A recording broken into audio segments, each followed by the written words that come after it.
Hey everybody, this is Brandon Cobb with the House Buying Guys. I have here the individuals I've selected to be a part of an expert panel, guys that I highly respect and I think are the best in their field, in this specific niche. And what I want to cover today is lending in real estate. It's something that's mildly overlooked. A lot of people think real estate and they think rental properties, they think fix and flip, apartment complexes, and there's a lot of work that goes into that. And there's really this hidden gem of lending that a lot of people don't realize is a huge way to invest in real estate and leverage other people's time and money and resources in order to generate a passive income and grow your portfolios tax-free. So I want to shed a little bit of light, and I have assembled here the team that is everybody that you would need to know if getting into real estate and not doing a lot of work seems attractive to you.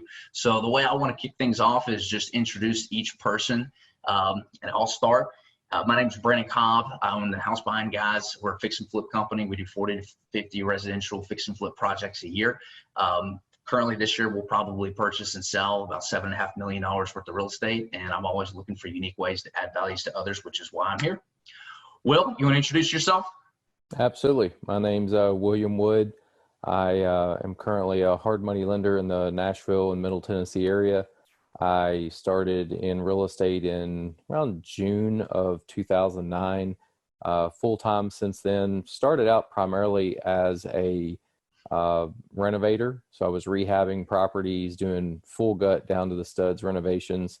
That while I was doing that, I started doing some smaller hard money loans. I also started doing new construction. I sold my last new construction project it was February of 2016. And since then have been about 95% hard money lending. I do pick up a few rentals and do a few JV partnership agreements here and there, but primarily hard money lending. I've built and renovated about 50 to 60 homes, owned about a dozen rentals, and funded close to 300 deals over the past 11 years. We'll go let Chuck go next. Chuck, you want to introduce yourself? Sure. I'm Chuck Wilson. I'm with Sherrod CPA office. We're in the greater Nashville market. We're just north of the city. I live in the Nashville proper area. Been in the accounting profession business, became a CPA, I hate to say this, probably 30 years ago. So I was a practicing CPA for many, many years. I left the public practice and was the CFO of an international manufacturing company. We had offices all over the world. I did that for about 15 or 20 years. And then about 3 years ago, I got the itch to get back into the public accounting world. So part of a small firm. We have about 15 professionals in our office, and we generally focus in the real estate market. And I'm also a real estate investor like so many of us. Awesome. And excited about being part of this group. Thank you. Yeah, absolutely. Nice to have you, Chuck. Edwin, you want to go next? Sure. So my name is Edwin Kelly, and I am CEO and founder of Specialized Trust Company. What exactly is a trust company? Well, we are a licensed financial institution. We are what's called a self-directed retirement account custodian. So if you ever heard about self-directed IRAs, to use a self-directed IRA to invest your retirement account or your retirement money in all kinds of things like real estate, right? You need a specialized custodian, hence the name, right? Real clever. And that's what we do. So we allow clients in all 50 states to open up accounts, transfer money into those accounts. We'll get into how all that works, and then they can invest that money. They can self-direct it, right, into anything that the government allows. And the number one thing that we see clients using their self-directed retirement accounts for today is real estate. So that's the role we play in all of this. Nice. So you guys help people take their money out of a traditional 401k or self-directed IRA and then transfer it over into a self-directed IRA. Yeah, we get the straight jackets off, we remove the handcuffs, and we give people access, right, to their money. Okay, fantastic. Nice to have you, Edwin. Nick, did you get all set up here? Yeah, sorry. No worries. Do you want to introduce yourself next? Hey, I'm the guy that can't work technology. Nick Harris, the attorney with Concord Title. We've been closing Brandon's deals for a while. closed lots of investor deals around here. So it's great to be here. Hey, nice to have you, man. The way I want to do this discussion, I've got a list of questions for each person in their respective fields. We're kind of going to do a round robin. Chuck, the first question is for you, and I might have Will kind of pipe in on this. What does it mean to be a private money partner? In a nutshell, you're just acting as a lender for real estate investors, and you're generally financing money on a short-term basis. I will yield to Will more so on this because I understand he's truly an expert in the lending. Yeah. Will, do you want to add anything to that? I would just say there's a differentiation between a private money partner and a private money, lender and a hard money lender. So a partner would actually have, take on, they might get an equity portion of the profit. They also may take on a risk of the loss of money. A private money lender is usually just an individual who may have a little bit of excess cash, and they will lend it to a real estate investor. Sometimes they will have the money available, sometimes they won't. And usually they're limited to a certain amount that they have available. Usually they're doing maybe 1 or 2 deals at a time.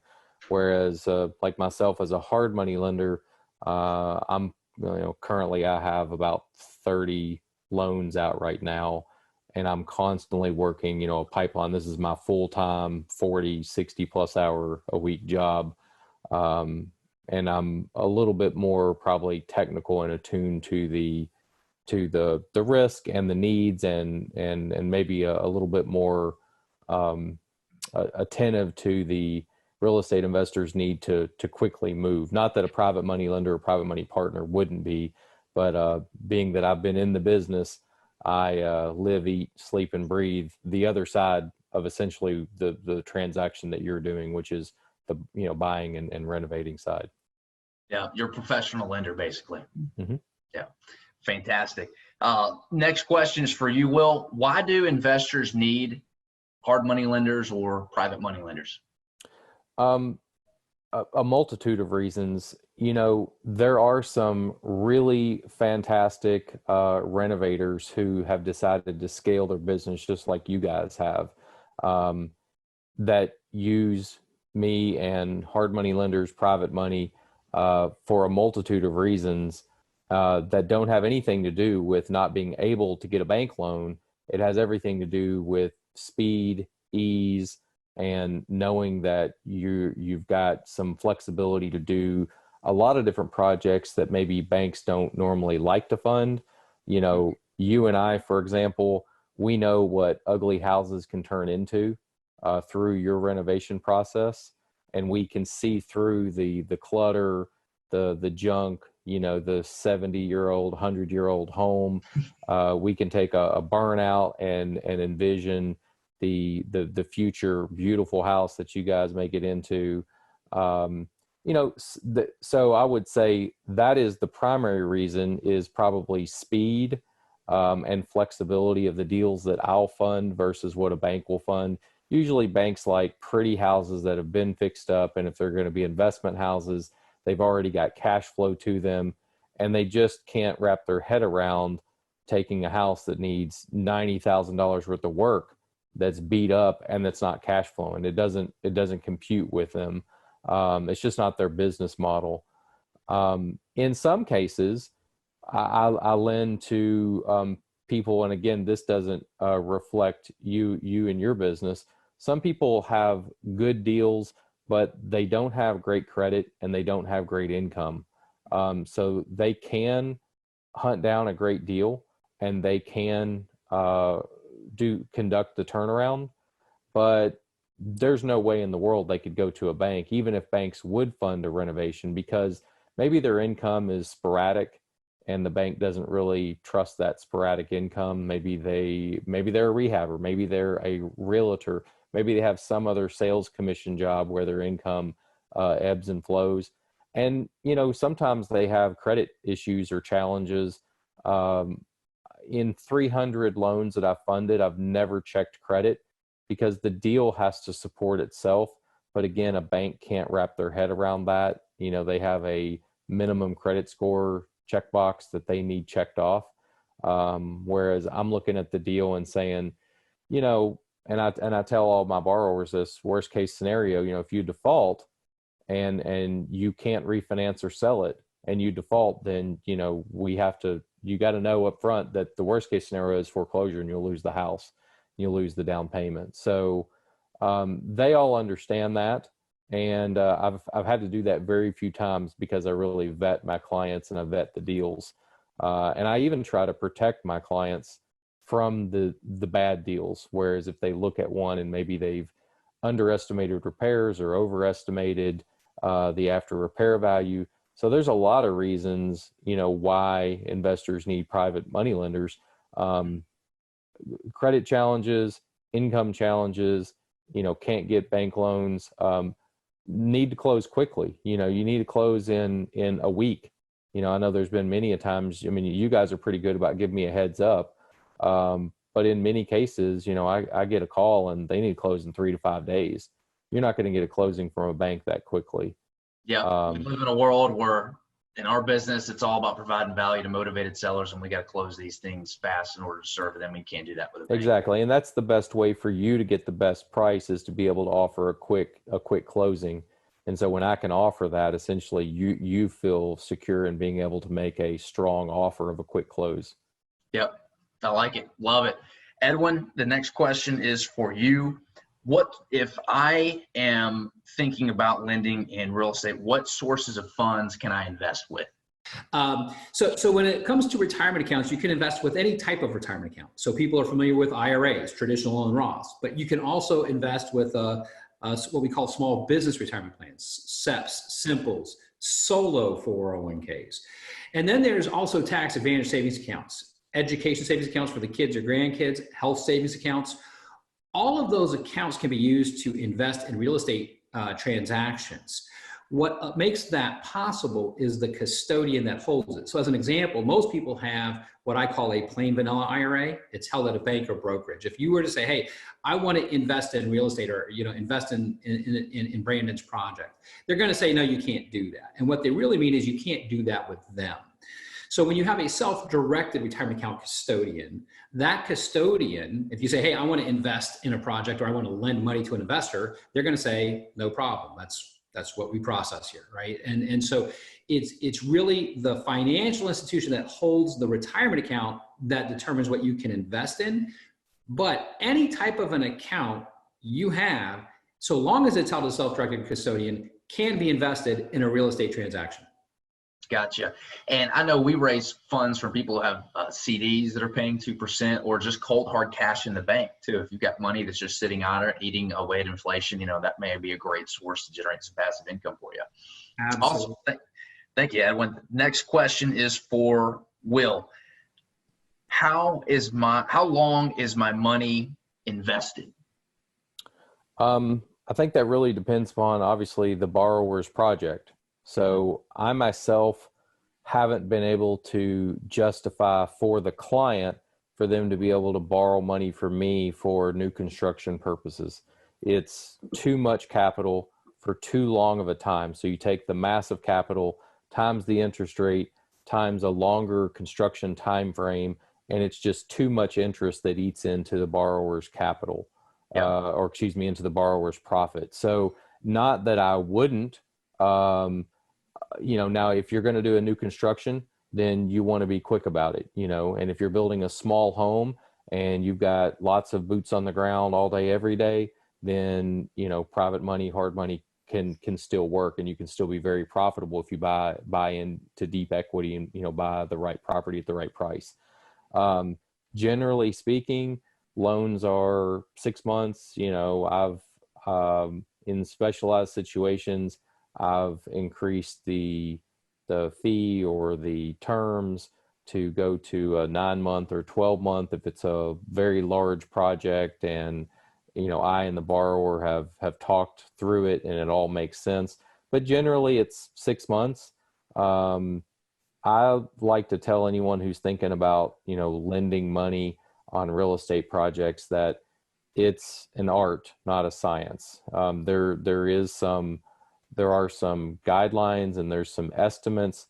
You know, contractors, Brandon, your subcontractors could be delayed, materials could be delayed, you could have inspection delays, you can have weather, you can have an end buyer who's buying your property under contract, and 3 days before the closing they go out and, you know, purchase a bunch of furniture and a new car, and it wrecks their credit pool right before they close on it.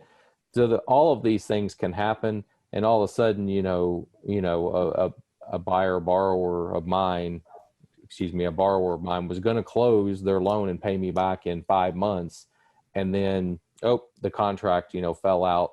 Got to put it back on the market. It goes, it takes another 2 months to get it under contract, and another month, and now they're 8 months out, not 6 months. So, you need to only be lending money that you don't need back. I would say within, say, 6 to 12 months is probably a good time frame. Yeah, I agree with you 100%. It all depends on the deals you're doing and, who you're working with. If, you got like an apartment deal, some of those might take longer. Some could take years, where if, you're looking at someone who's doing a fix and flip project who's really good, it might only take, 3 to 5 months. Yeah, and it's highly dependent, like you said, on who you're lending to as well. If you're lending to, a brand new, a novice, I've had guys that, have borrowed money, they're brand new, and, I tell them time is money, and you really have to get moving every single day. You've got to have progress on your property. And, we'll go 2, 3, 4 months, and they've made very little to no progress. And then there's other guys, you guys are great at the speed, and you understand the time value of money and turning it, and the opportunity cost in having your money locked up in house A when you want to get your capital and your profit out and move to house B. You guys are, normally renovating houses in 2 or 3 months, and then by the time you put it on the market and close it, it's usually 6 months or less. Yeah. Yep. Fantastic. Let's see. Next question is for Nick. As a lender, am I responsible for anything other than funding the deal? Yeah. So, it starts in the beginning, like William was just talking about, trying to figure out how long you want to loan the money. So your responsibility as lender in the beginning is to work with that buyer to come up with the terms.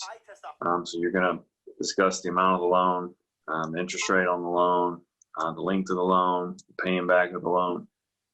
You are going to work that out together. And then once that's done, either us or a lot of lenders have their own attorneys prepare a promissory note. So you got a responsibility to get that promissory note, review the promissory note, make sure it looks right, and then sign it. And also, what goes along with that note is a deed of trust, which in Tennessee, other states call it a mortgage, but that's what secures your money to that property. My closings, I call the deed of trust the don't pay, don't stay document. So if that buyer or that lender stops paying, that's your golden ticket to foreclose and sell the property and get your money back. That's also how your money stays secure. So it's not just floating out there somewhere. Once you lend on that property, we record that deed of trust, so your money's always protected. Yeah, you guys are the ones who make sure the transaction is done correctly, everything's secured, and their money's secured to that asset. Correct. Once that's done, once the construction's complete or whatever, and the buyer sells it, it goes under contract, you're going to have responsibility then to talk to the title company to give a payoff. We reach out with a payoff letter or payoff request. You'll send that payoff in, send us wiring instructions, and once it closes, then we'll wire that money directly to you. And then your last responsibility will be to release that deed of trust, so that now that house is free and clear of your lien or your loan, and on to the next person. Again, we can prepare that release. A lot of people have their own attorneys. It's not a rocket science document. So once you do one, you've probably got one there that we'll cut and paste. We'll take care of it. But you do have to record it. You are required to in a certain amount of time, or you could get fines, but got to release that lien. So in a nutshell, they're basically in charge of making sure they negotiate their terms up front, the length of the note, the amount of money that's going to be invested, wiring the money to you guys. Then on the back end, when they get their money, sign in that lien release. That way the property can actually be sold because their money has been pulled out of it. Yep, correct. Perfect. And it's important for us to get that money. Day before closing would be great. Day of closing if it's earlier in the day.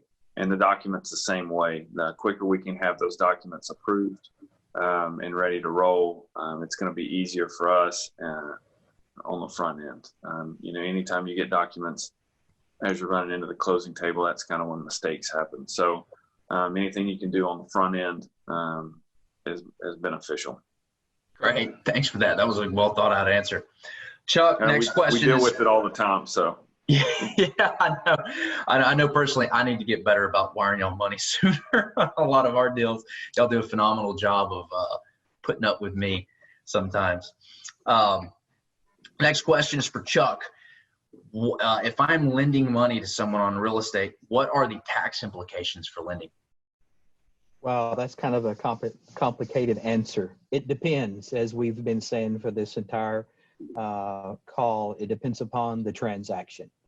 If it's simply a loan transaction, the income that the lender receives is interest income, just like interest on your bank account at Bank of America. And the tax rate there would be anywhere from 0 up to 37%. The highest tax bracket is 37%. If you leave some skin in the game and you participate in the gains and the losses on top of the interest income, some of the profit could be classified as a capital gain. Now, again, depending upon the bracket, normally capital gain rates are at 15%, but when you get to a very high level, the capital gain rate become 20%. And then if you get to an even higher level, the capital gains rate are 23.8%. So anywhere from 0 to 23.8%. So again, it depends upon the transaction. Yeah, absolutely. So it just depends on what your current income is, and you're going to be taxed according to your incomes. That interest that you receive from it is going to go towards your taxable income. And this might line Edwin up for a later question I got, but are there ways to lend in real estate and have that money grow tax-free? Chuck, that was for you. Oh, you're muted, buddy. I'm going to yield to Edwin on that because he's the one that has all the retirement arrangements, which might be the better person to answer that question.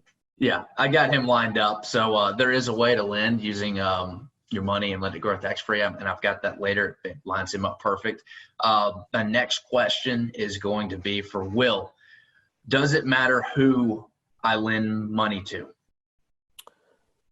Yes, absolutely. That's a huge deciding factor for anybody on whether or not they're actually ever going to actually get their interest payments, much less get their principal back. So yes, I only lend to real estate investors secured by real property. So I do not lend on personal property, TVs, cars, collectibles. I guess technically I might lend on gold coins if you hand the gold coins over to me and I can confirm, through a bullion dealer that they are in fact gold. But no, yes, it does make a big difference. You want to vet the lender as to their experience. Some lenders do like to pull a credit report because they'd like to know that in a worst case scenario that the borrower has another out, so that selling is not their only option for the lender to get repaid, that they could maybe go and get a bank loan and refinance. So potentially looking at credit reports could be a deciding factor as to who you lend to. You really need to know what kind of experience they have in terms of, is this your first deal, your fifth deal? Is this your 50th or 100th deal? And is this a new type of deal? So somebody could have renovated 50 homes, but now they're going to go into a buying and renovating a hotel. Well, a hotel is real estate, but it's also a business. So do they have any acumen in running hotels? And you're going to be able to sell a house in, let's say, 6 months or less. You can just keep dropping the price, or pretty it up and be able to sell it. You may or may not be able to find a buyer for a hotel in 6 months. So, right. And you may or may not be able to refinance a hotel. So it all just depends. Absolutely. Who are you lending to? What is their experience? What is their, credit history if they are going to get into something that you think they may want to keep and hold on to? I have a lot of borrowers who are executing the BRRRR strategy, which stands for buy, rehab, or renovate, rent up, meaning place a tenant in there, refinance, and then repeat. Well, obviously, if the second to the last R is refinance. So if their strategy is refinance, then I need to know that they have good credit, have a banking relationship, and can get out. So yes, who you lend to and the type of due diligence you do on that borrower makes a huge difference as to the success, not of the rehab, but of the success of the loan from the lender standpoint. Yeah, that makes total sense. The next question is for Chuck, and I might have Will chime in on this as well. What kind of returns can I expect if I'm doing private money lending to someone who's investing in real estate?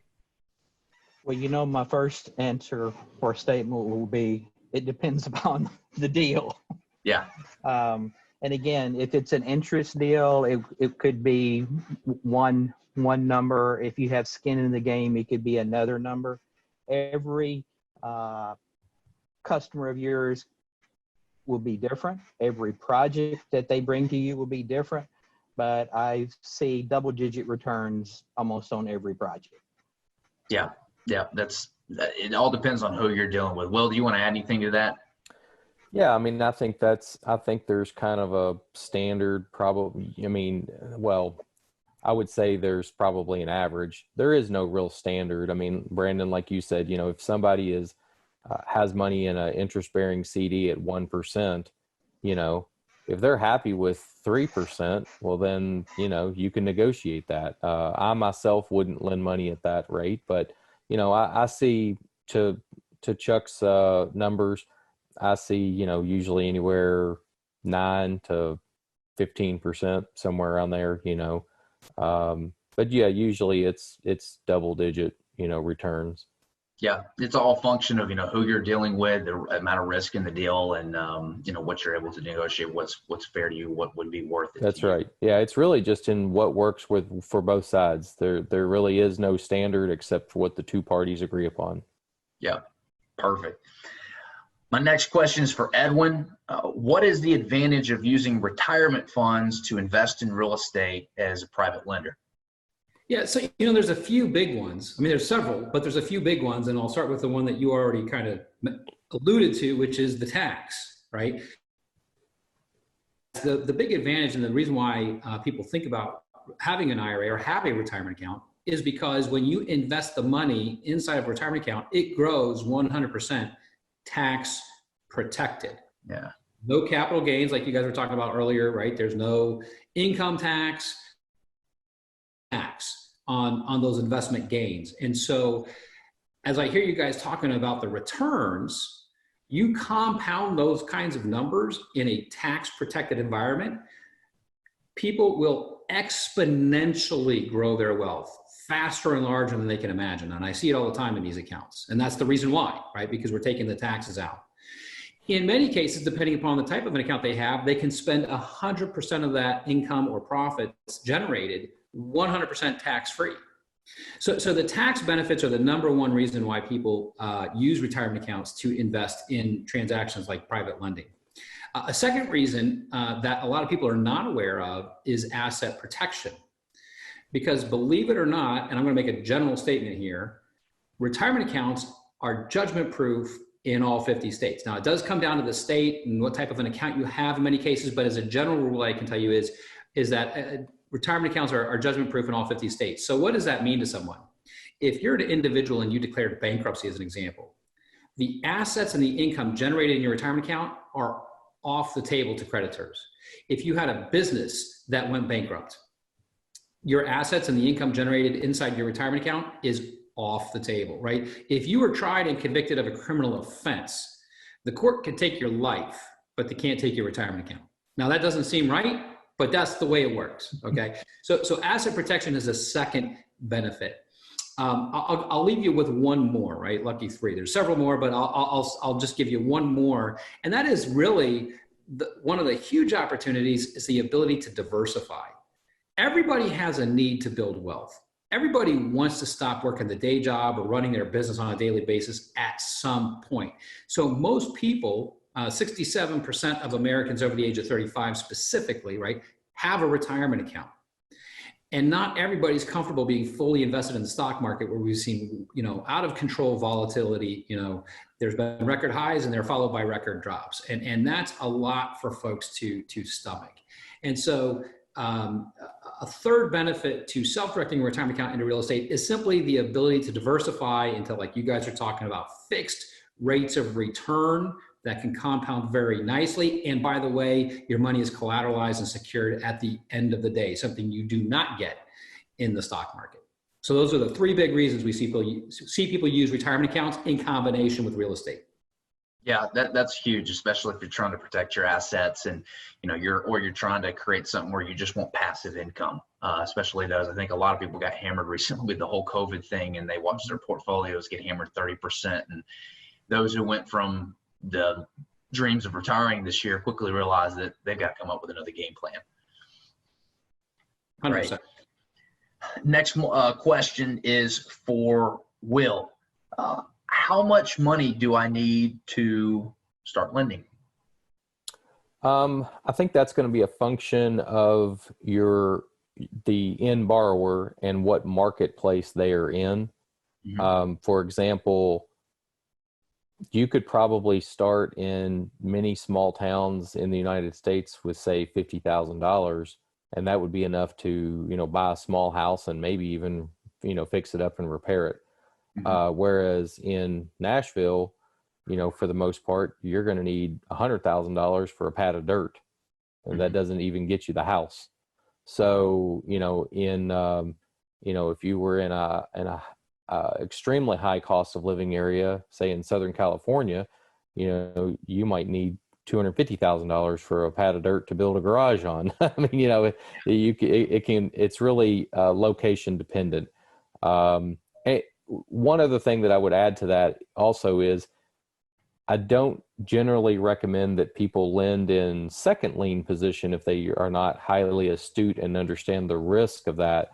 But with smaller amounts, you can tag along in the deal as a second lien position lender. So for example, Brandon, let's say you guys are going to buy a property for $200,000. You need $50,000 to renovate it, and you're going to resell that property for $350,000. That would be a good deal. I may come in and say, hey, I'd be comfortable, lending $200,000, but you needed the other $50,000 for renovations. Mm-hmm. You might find a private lender who has $50,000 and they'll come in and lend in a second lien position behind me. So, I mean, I've seen, people lend as little as $10,000. But generally, if it's under 100 in the Middle Tennessee area, they're probably in a second lien position. Mm-hmm. And they really need to understand the risk of being in second lien position. And that comes in both knowing and understanding the first position lender. So if I'm a first position lender and I know that there's going to be a second position lender behind me, I want to have a three-way conversation with that lender and with, say, you, Brandon, so that we are all on the same page. They understand the risk, and they also understand that there is a risk in lending in a second lien position with a hard money lender, Joe Blow. And then there's a different and usually less and mitigated risk in lending in a second lien position behind me that's worked with you guys, Brandon, for years. And, in a worst case scenario, I may have a 6-month balloon, and everything that could have gone wrong went wrong in terms of timing. And all of a sudden we're at 7 months and the house hasn't sold. I'm not foreclosing. That second lien position borrower doesn't have to worry about me foreclosing, possibly them getting wiped out, or having to come to the table and make me whole. And so I think that it's extremely important for them to know who they're behind if they are going to lend in a second lien position. But generally, I would say $50,000 to $100,000 get you started. Of course, a lot of projects, the individual project is going to take a lot more than that. So really just kind of depends what area you're in and whether or not that private lender wants to, take on if they require a first lien position, or if they're comfortable and can get comfortable being in a second lien position. Yeah, and it all boils down to you want to understand who you're dealing with, which is why it's so important to pick and choose who you're going to do business with when you're thinking about lending in this particular asset class. Absolutely. Great. Next question is for Edwin. What is the process of funding a real estate deal if I'm going to use my retirement funds? Yeah, so it's a simple 3-step process. I call it my triple D process. So the first D stands for decide. The moment you decide you want to diversify, the moment you decide you want to invest in real estate, then the first step is to set up the account. That can be done within 10 to 15 minutes. It's a 3-page application. First box is name and address. Last box is signature and date. If you can get those 2 boxes right, I promise you the boxes in between are no more difficult, right? The second D in the process is deposit. So now that you have an account established, you want to deposit money in the account. How do you deposit money in the account? Well, there's a few different ways you can do it. The first way is a contribution. So if you have earned income this year, then you can take some of the money out of your savings or checking account and you deposit it in your self-directed retirement account. Second way you can invest or deposit money into a retirement account is to transfer money from an IRA at a bank or brokerage into your new self-directed IRA. You can transfer all or you can transfer some, right? Your choice. Whatever you transfer comes over dollar for dollar, so there's no taxes, no penalties to move that money. The third way you can move money or deposit money into a self-directed retirement account is what is people really call it, they call it a rollover. We do what we call trustee to trustee transfers, but what that really refers to is, for most people, is when they're taking money from an old 401k or a 403b plan or a TSP, something that was at an employer's plan, a previous employer's plan, and they move that into a self-directed retirement account. Again, that money will come over dollar for dollar, no tax, no penalty, so long as that money is moved correctly. So that's the second D in the process. So now you have an account established, you have money in the account, and now the third D is to direct. And that's the part that makes this a truly self-directed retirement account, because it's in this step that you say to Specialized, here's what I want to invest my money in. And so there's a form for that.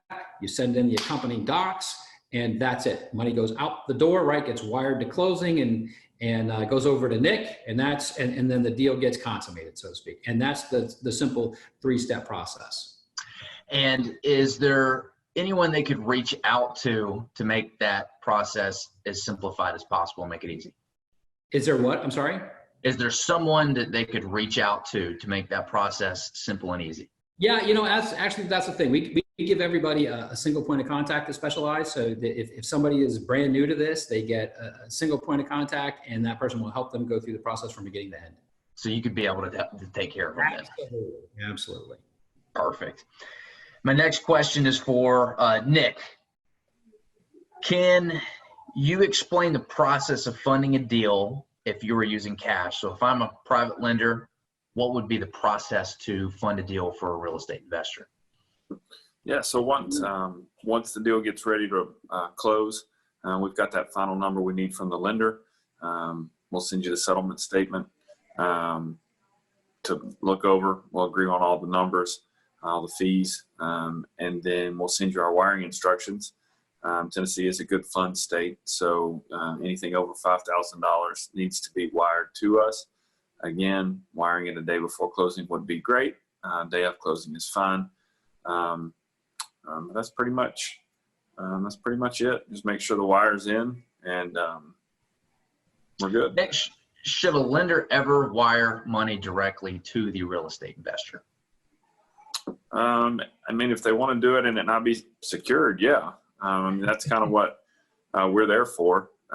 You know, we take the money and send it where it goes, and we record that deed of trust to secure it. So, no, there's no reason for them to send it to the investor directly. Perfect. Except the only, you know, sometimes they do a holdback.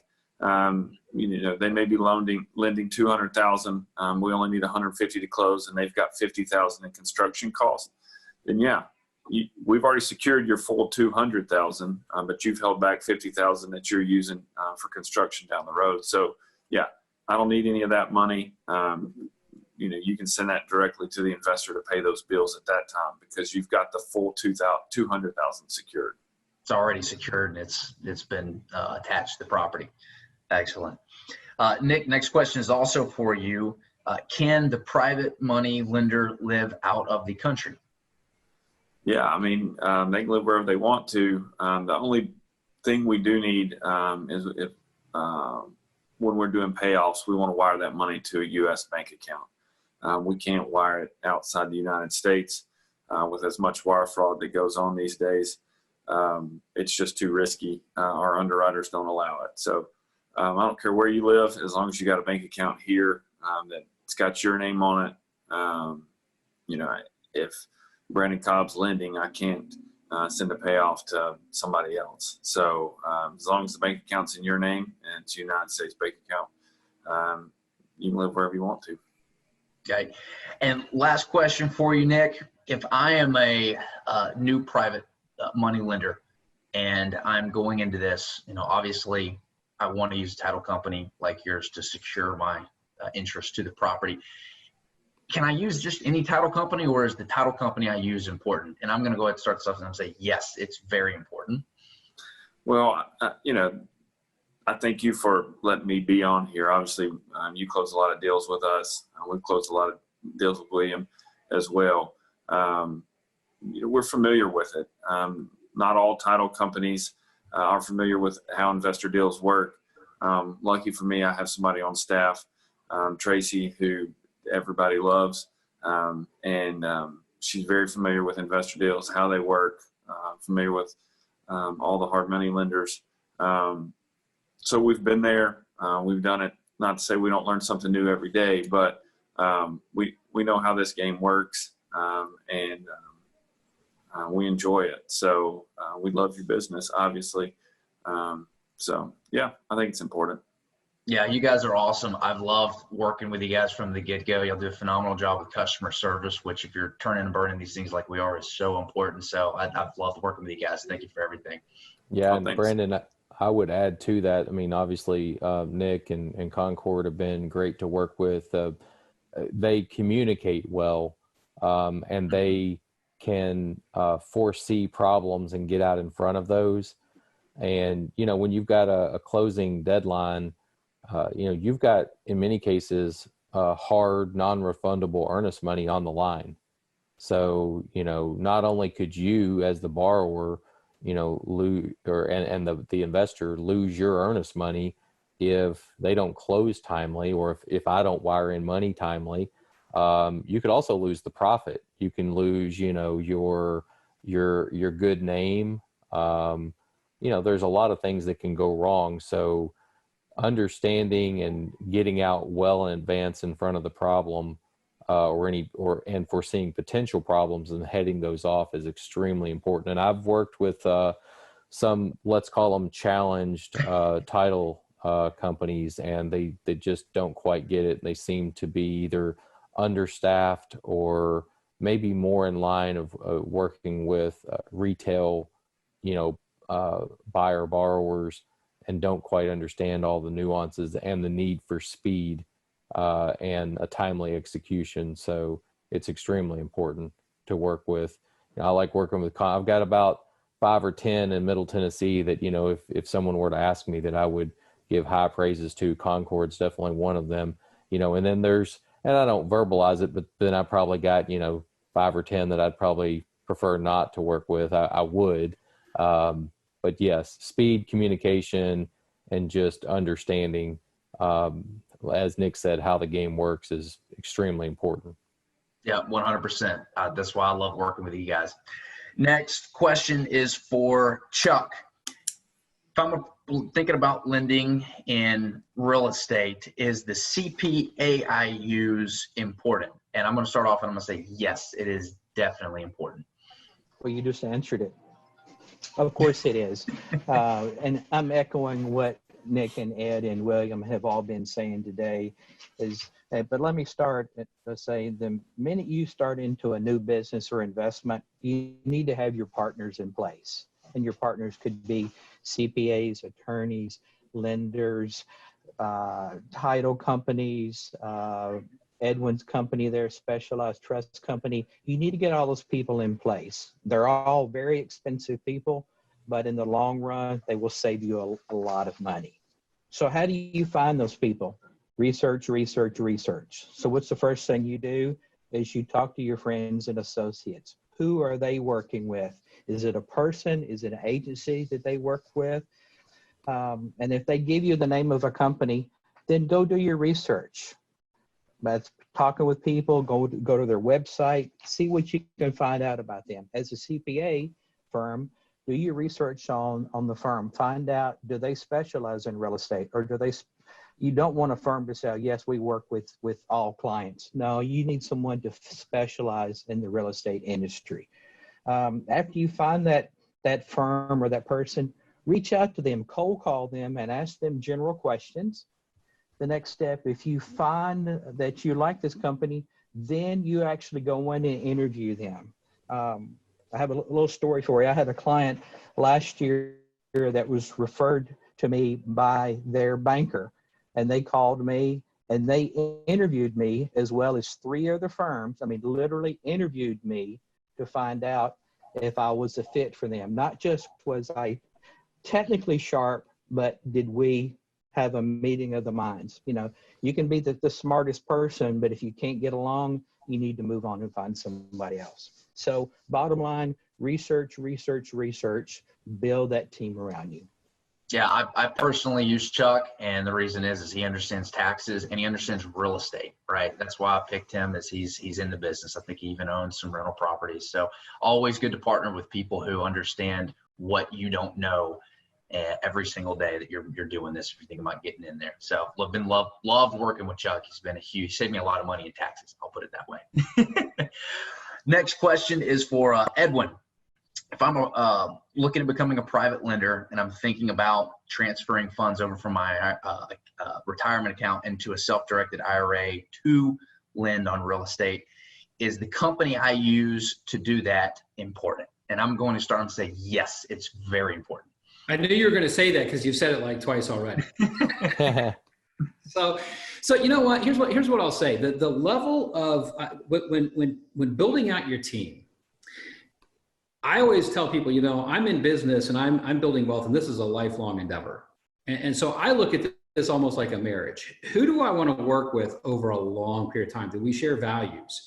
But I will tell you that competency and the support you get from any person on your team is critically important. And Brandon, I got to tell you, you've done a great job here today assembling this team, because being in this business for 23 plus years, I can't tell you how many times we've gotten calls from clients saying, hey, I'm trying to close this property in my retirement account, and the title agency says you can't do that.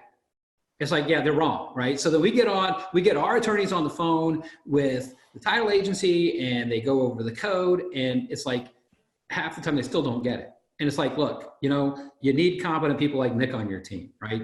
I can't tell you how many times I get questions about good CPAs. I mean, most clients we have, they say, I need a CPA who understands real estate, because they just don't have those expertise.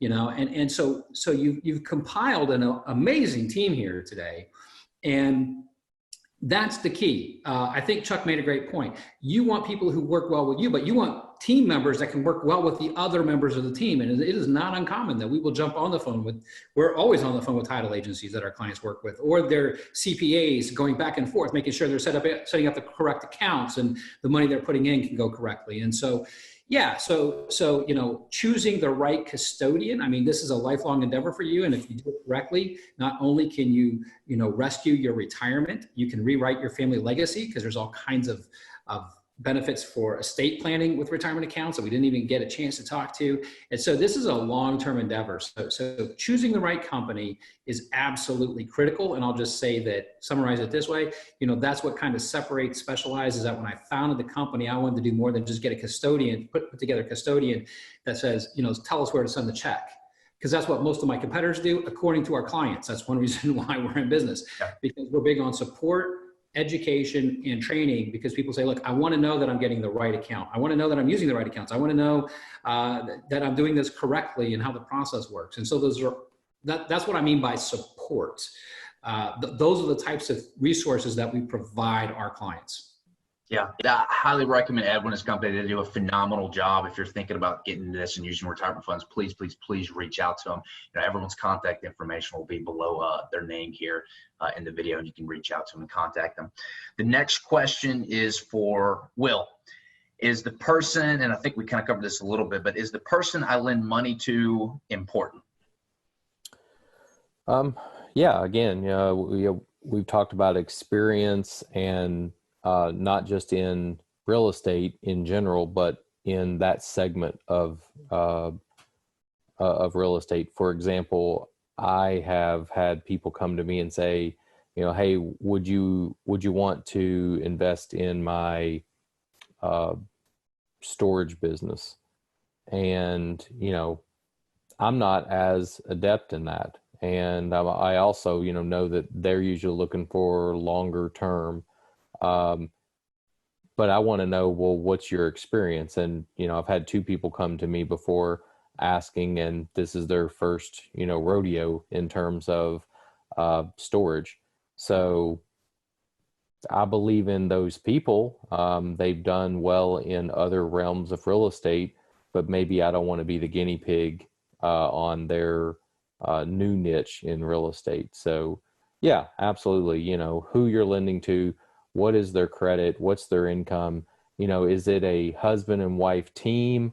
Is it a team of like, for example, you, Vigif, your partners, you guys, you've got additional partners backing you, so that, for next week you can go on vacation and yet your business still runs. Mm-hmm. Worst case scenario, you guys, your personal income takes a dip for a month or two. You've got a couple of other partners, and they have additional investments or sources of income. So knowing, an LLC is not an LLC. So, yeah, you want to know who are the partners in that LLC, and what are their individual strengths that they bring to that business or to that real estate endeavor, as well as, what kind of additional assets, income do they bring to further solidify that individual transaction. So, yeah, the nail on the head. It's all about who you're working with. I think that seems to be the common theme on this call today. The last question I'm going to answer, if you're thinking about jumping into private lending and you'd like to learn more, feel free to reach out to anyone here below. They're experts in their respective fields. Feel free to reach out to me. I'll answer whatever questions I can. If it's a question that I can't answer legally, I'm going to refer you to one of these experts down below. But I'm happy to hop on a call and answer any questions that I can for you, so that you can make the best informed decision. And hey, if you like this call today, let us know if there was something that we did not cover. Put it in the comment box below. We'll see. We might be doing more of these in the future, depending on how it goes. So if there's something we did not cover today, put it in the comment box. Let us know, and we look forward to potentially working with you guys and helping you guys out. Hey, thank you all for your time. I really appreciate you guys showing up today. I think this has been fantastic, and I continue to look forward to working with each and every one of you.